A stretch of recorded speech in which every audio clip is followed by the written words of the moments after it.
Ele é empregado Caixa há mais de 30 anos, superintendente executivo de habitação Caixa, Regional Bauru, há 5 anos, graduado em Ciências Contábeis, pós-graduado em Economia e Mercado, Gestão Empresarial, Marketing e mestrado em Engenharia de Produção.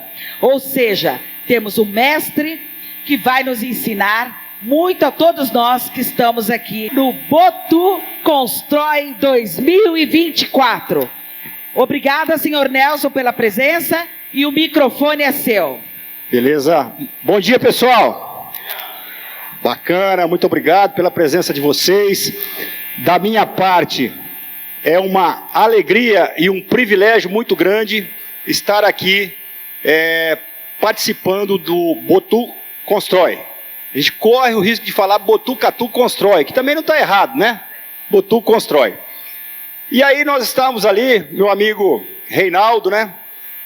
De quem iniciaria, né? Quem inicia é o grande responsável pela abertura.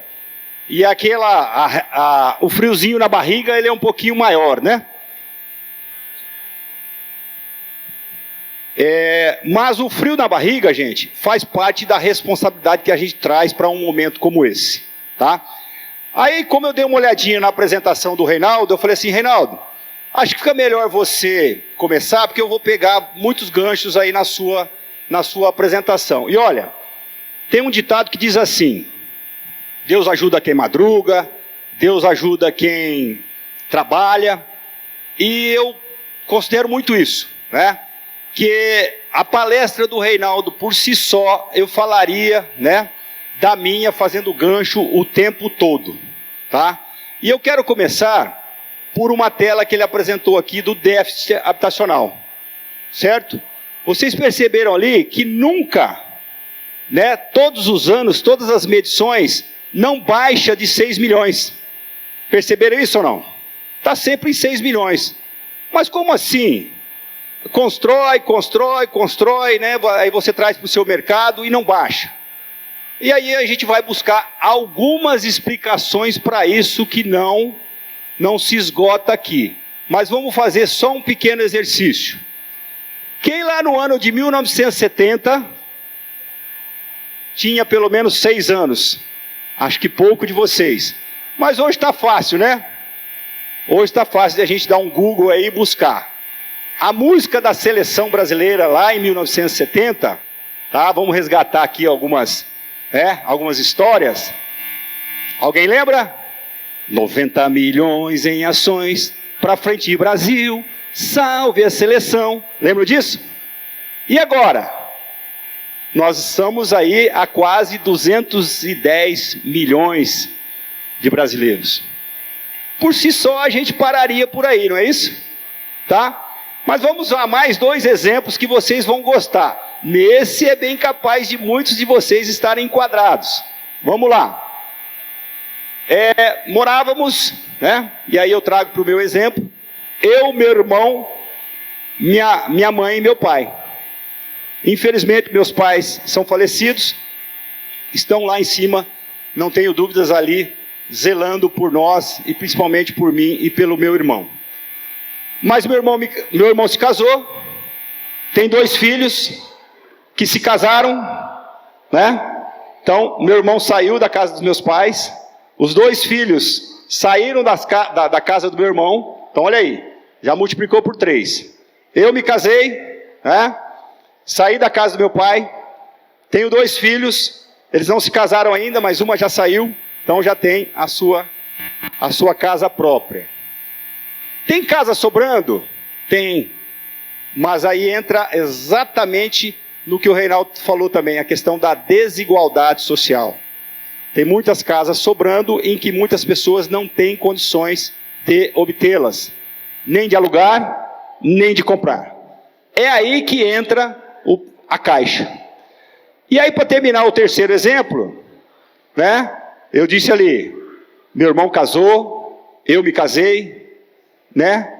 E algumas pessoas se casam, vão morar no mesmo local, mas depois descasam, né? E a maioria não volta para a casa dos pais, por vários motivos.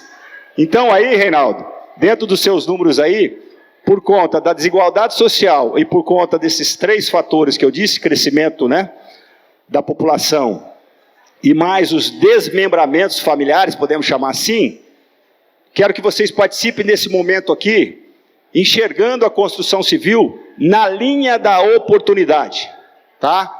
A maioria aqui eu acredito que é corretor, tá? Temos aqui também a Thaís, que é da Morada Cred, que é nosso correspondente Caixa, o Reinaldo, que já se apresentou aqui, com os empreendimentos dele ali. Nós vamos falar um pouquinho aí da construção civil no que diz respeito à PJ.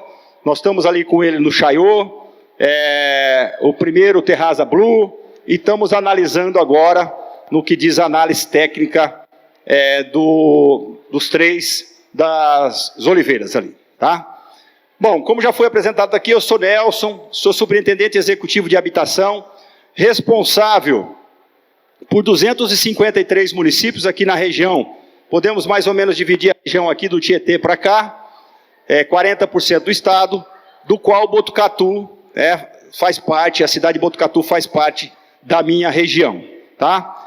E esse é um tema que eu falo basicamente todas as semanas, em eventos, em palestras, em reuniões como essas. De forma que vocês, se tiverem uma equipe, a partir de 4, 5 pessoas, quiserem uma palestra nesse sentido, tá? Lá na sua imobiliária, lá no seu estabelecimento, a gente vai lá, faz uma mesa redonda e conversa a respeito disso que eu estou falando, tá? Temos aqui também a Concreto, que tem lojas lá em Botucatu, lojas lá em Bauru, salvo engano em Jaú também, né? Aqui em Botucatu, em várias cidades aí, tá? São parceiros nossos também. Então vamos entrar aqui no tema da palestra, feito essa contextualização, perspectivas do mercado imobiliário para 2024. Já estamos próximo de maio, né? Mas vocês vão ver que, de novo, na linha da oportunidade, quantas são as que nós temos ainda para 2024. E não estamos trabalhando só para 2024, né? Vem aí muitos outros anos. Então eu quero trazer aqui o que a Caixa tem nas atendimento, tá? Tudo que vocês pensarem hoje em moradia, tá? No que diz respeito ao FAR, Fundo de Arrendamento Residencial, temos projeto aqui em Botucatu, Fundo de Desenvolvimento Social, que são as entidades. Aí nós temos o faixa 1, faixa 2 e faixa 3 do urbano. No rural, por enquanto, trabalhando com faixa 1. O único diferencial dessas linhas é onde o proponente, o interessado, ele é atendido. Às vezes ele é atendido no balcão e às vezes ele é atendido numa entidade ou então na prefeitura, tá? Mas tudo hoje é Minha Casa, Minha Vida, ok? Então essa é a tela principal com as linhas de atendimento, mas antes, lembra da tela do Reinaldo? Relação crédito imobiliário por PIB. Na mesma linha da oportunidade, vocês vão observar o quanto tem de espaço para crescimento no Brasil com relação ao PIB, tá? Aí vamos falar das taxas de juros e índices de preços, de onde vem, né? Um pouquinho de economia, trazendo algo diferenciado para vocês, para não ficar só engessado na construção civil, mas lembrando que esses índices interferem diariamente nos processos habitacionais, nos financiamentos habitacionais que as pessoas fazem com a Caixa, tá? E vamos falar também de indexadores e sistema de amortização.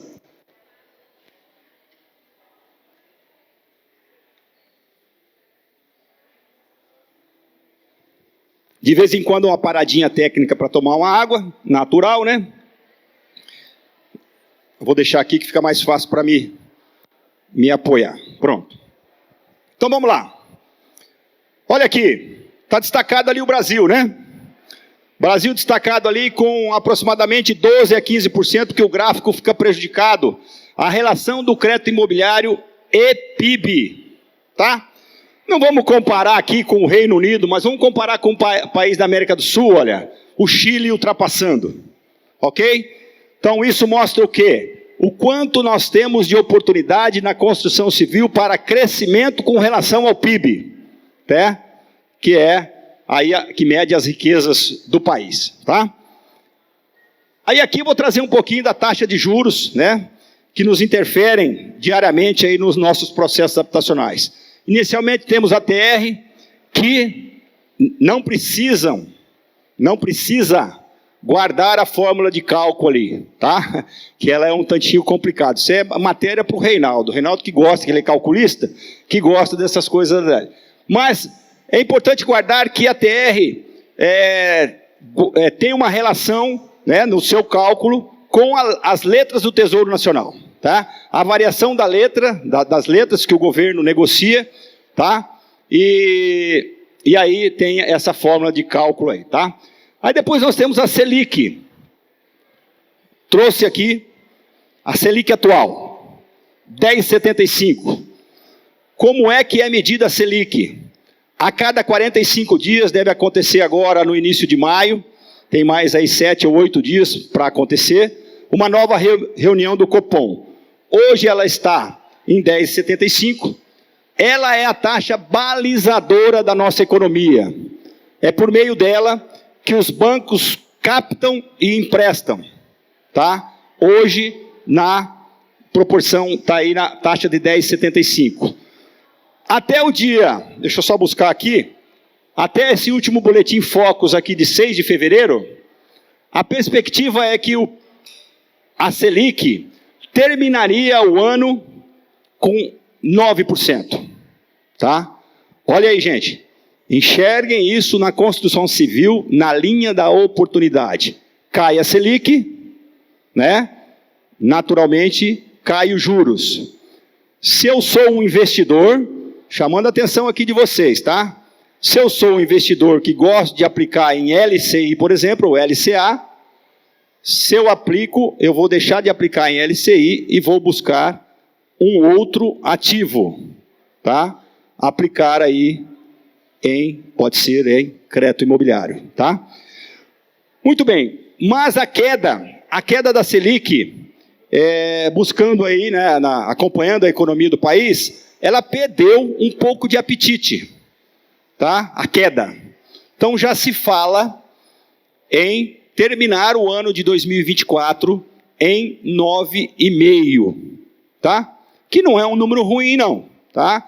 Estamos ali em 14,5, tal, já vamos ter aí uma redução de 5 pontos percentuais. De novo, é a taxa balizadora da nossa economia, tá?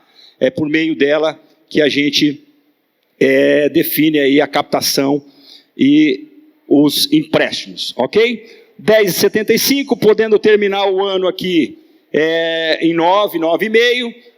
Nós vamos falar do IPCA ali na frente e o PIB, que muda a todo momento, mas nesse boletim Focus aqui ele traz uma informação de terminar aí na casa de 1,60, mas já se fala em mais, já se fala em menos, mas tudo vai depender da nossa economia, principalmente a grande responsável pela cadeia produtiva, que já foi mostrada aqui, que é a construção civil, tá?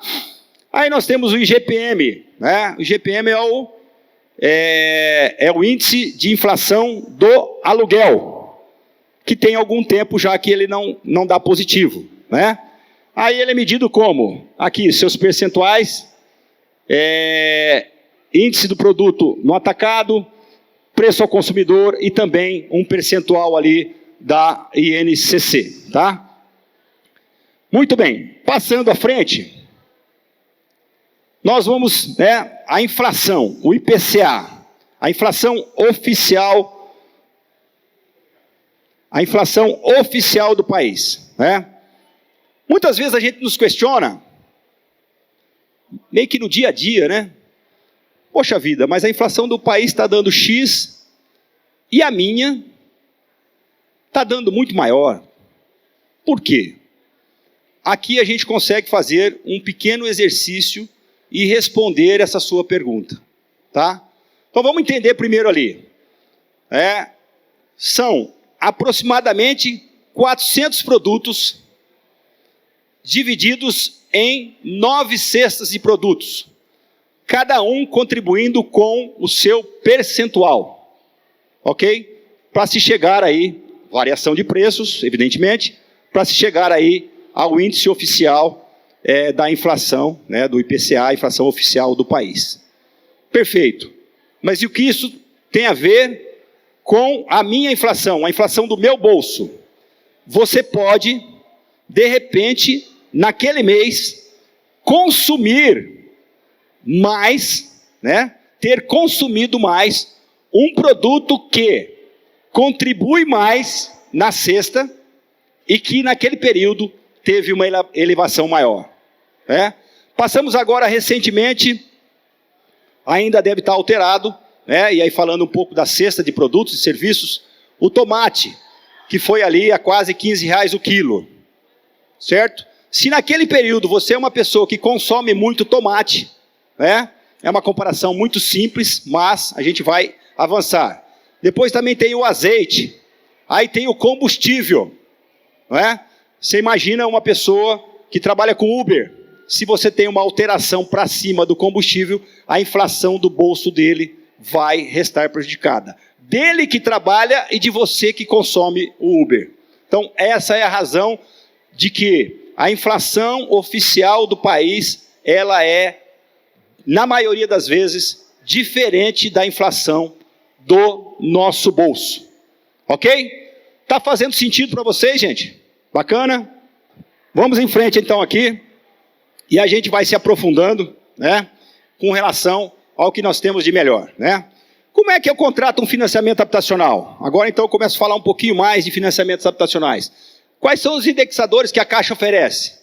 TR mais juros, o mais comum, né, Thaís? TR mais juros. Vai esse aí que é o que está sob controle aí. Aí o pessoal pensa na poupança, Poupança paga TR, não paga muita coisa, então eu vou nesse mesmo. Esse é o melhor, E eu também concordo, tá? IPCA mais juros, nós já vimos ali o que é o IPCA, a inflação oficial do país. Uma taxa fixa. Quando é que a gente escolhe a taxa fixa? Naquele momento, se a inflação, se a taxa está subindo, eu escolho fixa, e ao contrário também, tal que eu vou saber quanto eu vou pagar na vida útil do meu contrato. E poupança Caixa mais juros, que nada mais é. Poupança é TR mais meio, mais um cupom de juros, tá? E o sistema de amortização, saque ou price? Aí vem sempre uma pergunta, A Thaís deve conviver com isso todos os dias. Qual que eu escolho, Thaís? E eu tenho certeza que a primeira resposta dela é, depende. Depende da sua capacidade de pagamento. Se você tem condições de amortizar mais, a sua renda é uma renda garantida, que não vai sofrer oscilação aí, você não vai ter perda de renda, você escolhe o saque porque você amortiza mais desde o início. Consequentemente, você vai ter uma prestação menor lá no fim. Se você não tem essa firmeza, não tem essa ciência, ou até tem medo que a sua renda pode diminuir, você escolhe o price, que ele tem uma prestação que, desde o início, ela é menor. Porque, se a prestação é menor, ela amortiza menos. Certo? Aí vem uma segunda pergunta. Tá, mas eu escolho o price. E daqui a pouquinho eu tenho um dinheiro. Eu poderia ter escolhido o saque. Não, para sua segurança, se daqui a pouquinho você acha que vai ter o dinheiro, tomara que você tenha, fique com o price e lá na frente você amortiza o seu saldo devedor. Você pode amortizar a sua quantidade de prestação ou o valor da sua prestação, amortizando ali o saldo devedor, tá? Então tudo isso é a cada contrato, ok? Muito bem. O Minha Casa Minha Vida, nós vimos ali no gráfico do Reinaldo que em 2023, ali a construção civil teve uma pequena queda, 2022, 2023, alguma coisa, mas o Minha Casa Minha Vida, com essa cara nova, que nós vamos nos aprofundar um pouquinho mais aqui, ele começou no dia 7/7 de 2023, onde nós tivemos grandes e importantes movimentos, alterações, que ainda não terminaram. Tá? Vou trazer essas informações aqui para vocês. Tá? Então nós temos aí, ó, isso aí é todo o recorte territorial de como ficou, né, as alterações que nós tínhamos ali dividido por faixa de município. Vou trazer uma tela mais importante aqui, que é a nossa realidade, como que ficou até o faixa 2, tá? Até o faixa 2, já pelas cidades da nossa região. E aí vocês vão lembrar que aqui em Botucatu, o valor, salvo engano, era de 198 mil ou 190, alguma coisa? 198. Para o faixa 2, até o faixa 2, nós vamos ver até que renda vai o faixa 2, R$4.000, né? Aumentou para 210 mil aqui em Botucatu. Já foi uma grande mudança.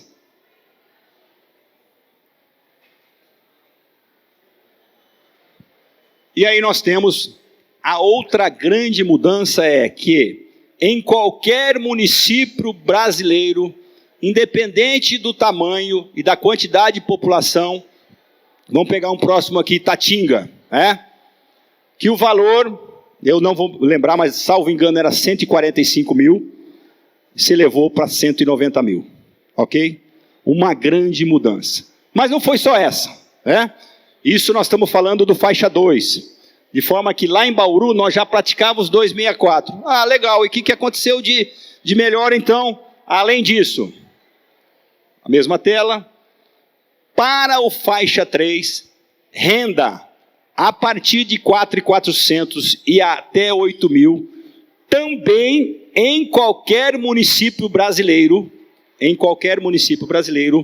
o valor foi para 350 mil. Ok? Então, por exemplo, lá em Tatinga, alguém tinha uma casa de 200 mil reais, ou tem uma casa, 250 mil reais, ele pode vender para uma pessoa na linha de crédito do FGTS, ok? Pelo valor acima dos 190 mil, dentro dos recursos do Fundo de Garantia. O que é importante reforçar, e é reforçar mesmo que vocês dominam muito isso. Quando se trata de Fundo de Garantia, nós temos que se enquadrar nas leis do Conselho Curador do Fundo de Garantia. Primeiro deles, não ter imóvel, onde mora, né, ou trabalha, tá? Não ter financiamento ativo e outras regras a mais ali, ok? Muito bem, então para a faixa 3, que vai de 4.400 a 8 mil, esse valor vai até 350 mil no Fundo de Garantia. Lembra do tema da palestra? Perspectivas para o mercado imobiliário 2024. Já existem estudos para que esse valor de 350 mil, com recursos do Fundo de Garantia, visando atender uma faixa de renda um pouquinho maior, de 8 a 12 mil, tá? Vamos ver como é que vem, que isso é uma roupagem que está sendo estudada, tal, de 8 a 12 mil, que esse valor seja alterado para 500 mil reais, dentro do Fundo de Garantia, certo? Então, olha aí dentro da perspectiva. Mas qual a diferença de Fundo de Garantia e SBPE? A principal delas, taxa de juros. A principal delas, taxa de juros. Por quê? O Fundo de Garantia, ele tem um funding definido, arrecadação mensal, retorno das prestações mensais. Se alguém ficar inadimplente, a Caixa não quer ninguém inadimplente não, mas faz o possível para recuperar. Se não recuperar, vende, e esse dinheiro volta para o Fundo de Garantia. Enquanto você no SBPE, você tem que captar no mercado. E a taxa de juros, ela acaba sendo mais elevada. Ok? Vamos em frente aqui.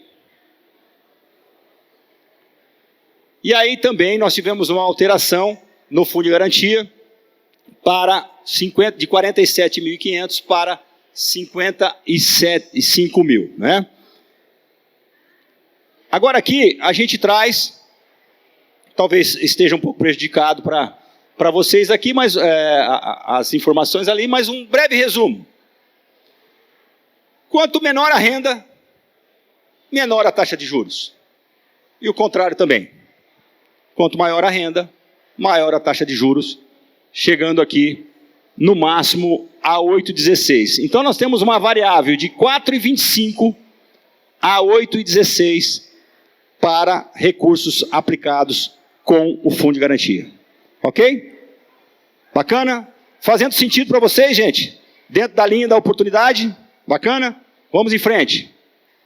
Aqui nós temos o pró-cotista. Essa tela restou um pouquinho mais prejudicada. Também está passando por uma alteração, mas que tem regras definidas que, por enquanto está atendendo renda até 12 mil, tá? E aí a gente vai ter a alteração que vai, lá no fundo de garantia, que vai alterar, né? Algumas exigências ali para o pró-cotista, tá? Ela já atende renda até 12 mil, estamos com dificuldade de recursos, mas a gente consegue pinçar alguns contratos, com a sua regra bem definida ali, tá? Muito bem. A grande novidade do momento, né, por isso que eu digo, a cada semana que eu falo desse tema, nós temos algumas novidades. E essa é a grande novidade do dia 8 de abril para cá, tá? Que é o FGTS Futuro, onde as famílias com renda, por enquanto, com renda de até 2.640, podem utilizar o seu FGTS Futuro para suprir, complementar aquilo que não coube na sua avaliação de crédito, tá? Vamos trazer um exemplo bem prático aqui. Então, é importante a gente guardar essa palavra, suprir a capacidade de pagamento. Então, vamos ali. Já falei da renda, 2.640, comprometimento de renda na variável de 20% a 30%, tá? E aí nós temos os dois sistemas de amortização que eu já falei, saque e price, as modalidades de financiamento, por enquanto, imóveis novos usados e unidades vinculadas a empreendimentos, como é o caso aqui do apoio à produção, ou também a alocação de recursos, que nós vamos falar ali na frente. Tabela de juros é a mesma e é realizado ali dentro da operação do fundo de garantia.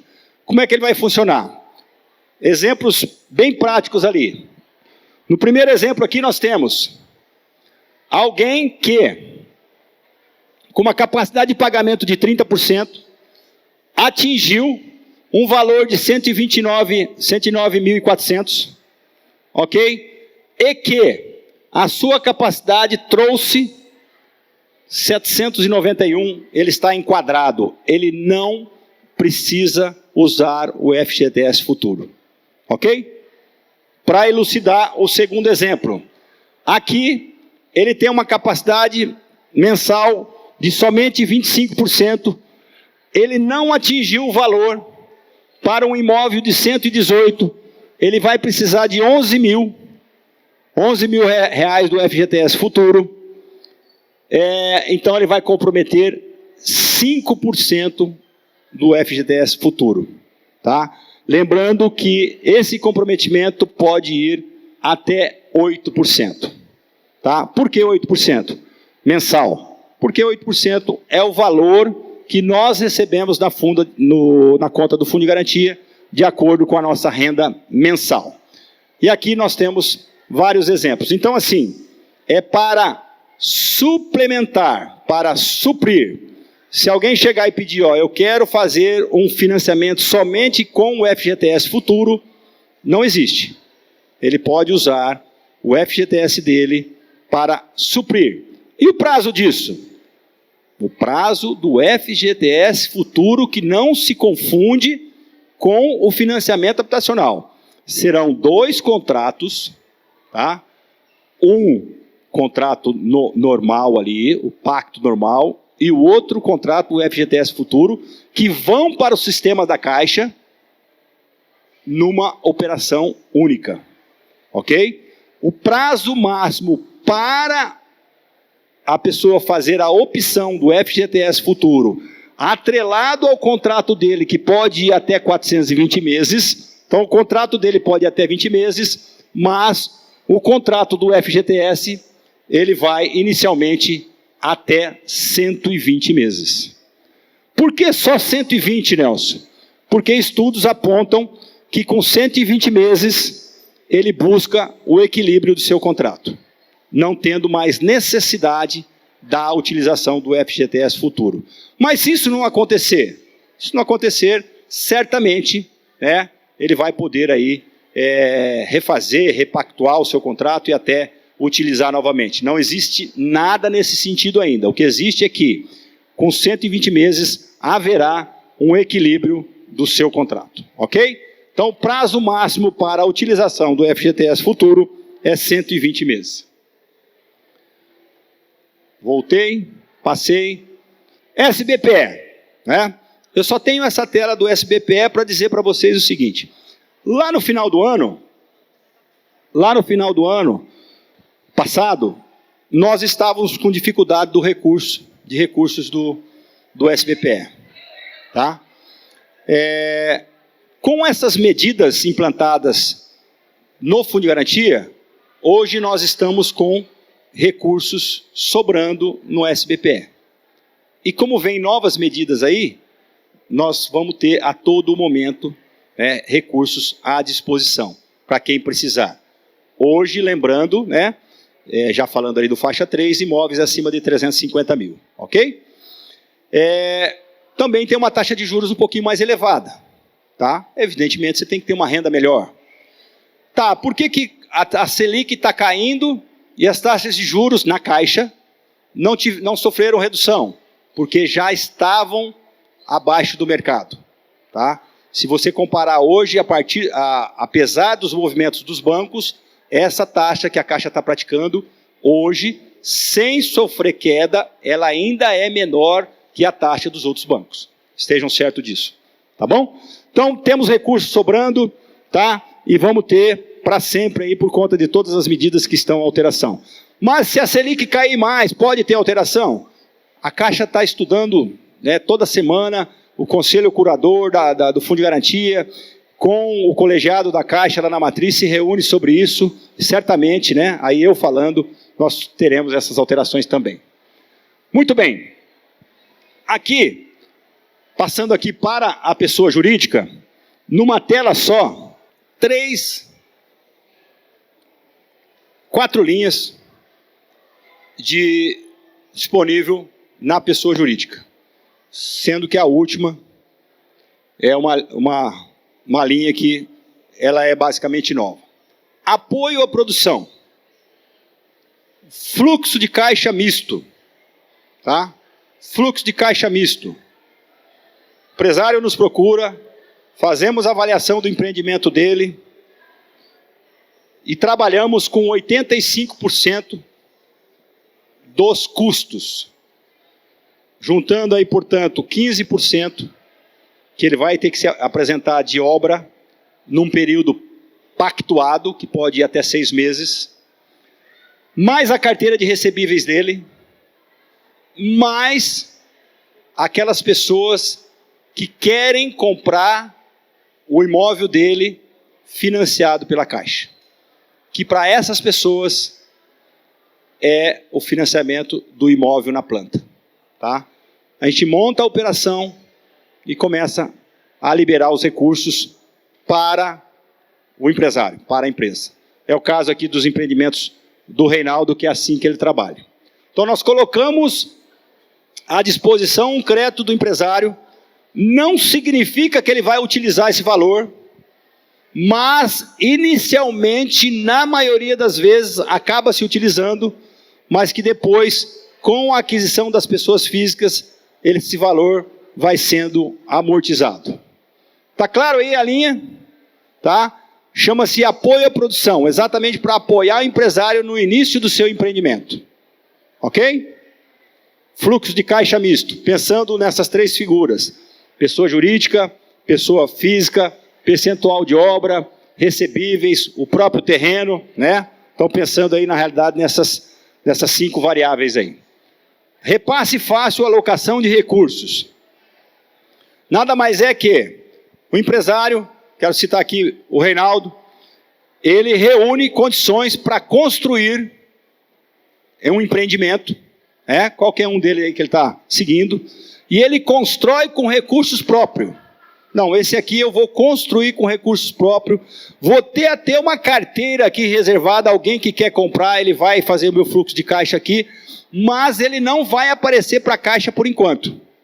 Só vou construir com fluxo com recurso próprio. Reinaldo constrói, chega lá na frente, está pronto, deu uma entrada no Abitse, ele vai na caixa e fala, eu quero fazer uma avaliação. Um laudo único que tem validade por 1 ano, 360 dias. O que muda nisso aí? As unidades estão todas avaliadas e não há necessidade de avaliar a cada venda. Alguém está interessado em comprar, ele vai em qualquer agência da Caixa, já existe avaliação. Ou seja, ganha-se o tempo dessa avaliação individual. Já ganha esse tempo do engenheiro, tá? PEC, que é o Plano Empresário Caixa da Construção Civil. É um capital de giro emprestado diretamente, ele é um pouquinho diferente do apoio à produção, onde a Caixa empresta diretamente para o empresário, de acordo com a sua capacidade de pagamento, coloca à sua disposição um crédito, e ele vai amortizar à medida que ele tiver condições e de acordo com aquilo que foi pactuado, podendo vender as unidades financiadas a partir do momento que assinaram o contrato com a Caixa. Então ele se confunde um pouquinho com o apoio à produção, mas ele é diferente. Tá? Ele é a composição do PEC, da operação PEC, ela é um pouquinho mais simplificada do que o apoio à produção. No entanto, ela é mais difícil de aprovar, porque compromete mais a capacidade de pagamento do empresário. Certo? E o imóvel comercial? É muito comum, hoje, nos prédios dos empreendimentos, você ter aquelas salas comerciais. Faz em cima o residencial e embaixo você faz as salas comerciais. Essas salas também são financiadas pela Caixa para as pessoas jurídicas. Tá? Então, financiamento direto para a pessoa jurídica. Reinaldo, tranquilo? Essa última linha, não. Essa última linha é só quando concluir. Tá? Já vai juntando seus clientes lá para futuramente. Mas como eu disse aqui, viu, Reinaldo, ela é uma linha que ora ela está na prateleira, ora ela está no balcão. O que eu quero dizer com isso? Ora nós estamos operando, ora nós não estamos operando. Tá? Mas a gente faz sempre ela voltar. Tá? É questão de mercado, estratégia e tal. Tá? Beleza? Mas é só depois que concluir. Ok?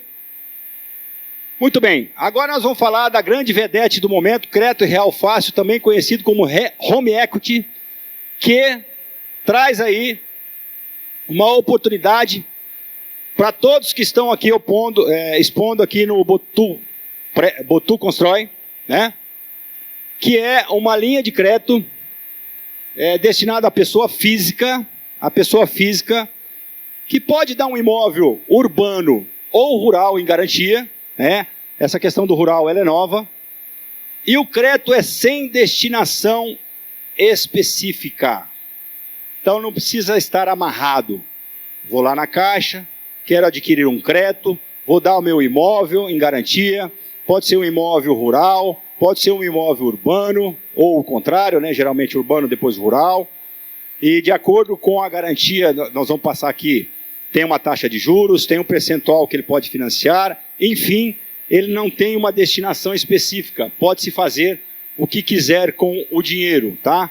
Está um pouco prejudicado talvez aqui para vocês, mas é pagar dívidas, empreender, reformar ou modernizar, organizar as finanças, adquirir outro imóvel. Por quê? Pode acontecer que de repente você não pode fazer um financiamento habitacional por um motivo ou por outro. Tá? Então você pode fazer o Crédito Real Fácil e dar em garantia. Então não é um financiamento habitacional. Ele é uma linha de crédito sem destinação específica em que você dá um imóvel em garantia. Esse imóvel pode ser urbano e pode ser rural, tá? E aí, nós podemos, as garantias aceitas, né, alienação fiduciária tanto para imóvel urbano quanto imóvel rural, como eu já falei. O valor do empréstimo, ele sofre variação, se for para residencial, até 50% do imóvel, se for comercial, até 40% do imóvel, e se for rural, até 40% do imóvel, além do percentual também, a questão dos indexadores, tá? Nós temos ali também os prazos, se for residencial, nós trabalhamos ali com 180 meses, se for comercial, até 120 meses, se for rural, até 120 meses, que é o prazo do empréstimo, tá? E as taxas de juros bastante aceitáveis, tá? Bastante aceitáveis, podendo chegar aqui a 0,90, né? Numa taxa,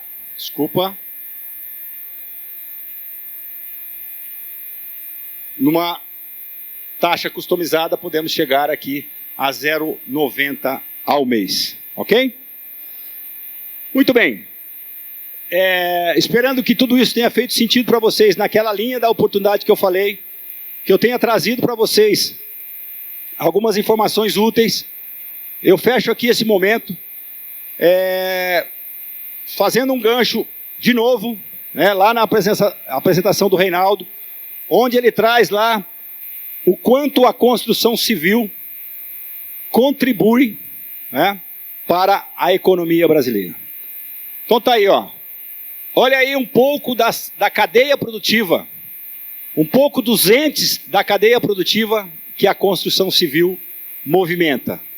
Se vocês pararem para pensar um pouquinho, tem mais ali, caberia mais ali. Isso aqui foi se ampliando à medida em que eu, nas minhas reuniões, o pessoal foi me ajudando. Então, olha só, as incorporadoras, as construtoras, veículos de comunicação, os donos de terreno, lojas de material de construção, temos aqui lojas expondo hoje, as pessoas físicas que trabalham na construção civil, que o Reinaldo trouxe ali até, desde o analfabeto, aliás, me assustou, viu, Reinaldo, aquele número, quanto nós temos de analfabeto ainda no país, né? Até o doutorado, né? Mas ali, a construção civil, Reinaldo, você sabe disso, não sei se você já pratica, a minha filha é engenheira também, e ela trabalhou numa construtora uma construtora parceira em Bauru, e eles transformavam a vida desses analfabetos a pelo menos saber a ler e a escrever. Eu não me lembro o nome como é que chama essa ação, mas enfim, é educação na construção civil. Fica aí a dica, e os professores eram os próprios engenheiros, né? Então minha filha dava aula ali de matemática, aula de português, e as pessoas ficavam maravilhadas, né? Porque ela sai do analfabetismo, e muitas, no futuro, buscam até uma faculdade, tá? Então tá aí as oportunidades, né? As dicas. Corretores imobiliárias, né, que vocês estão aqui, o vendedor do imóvel, engenheiros, arquitetos aqui também, os designers, marcenarias, serralherias, né? Quem é que entra numa casa nova sem fazer um armário novo, né?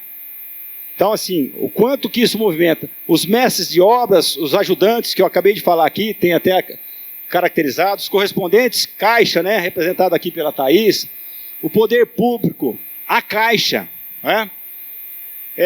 Mas nada disso faria sentido para o nosso propósito, que é o propósito da Caixa, tá?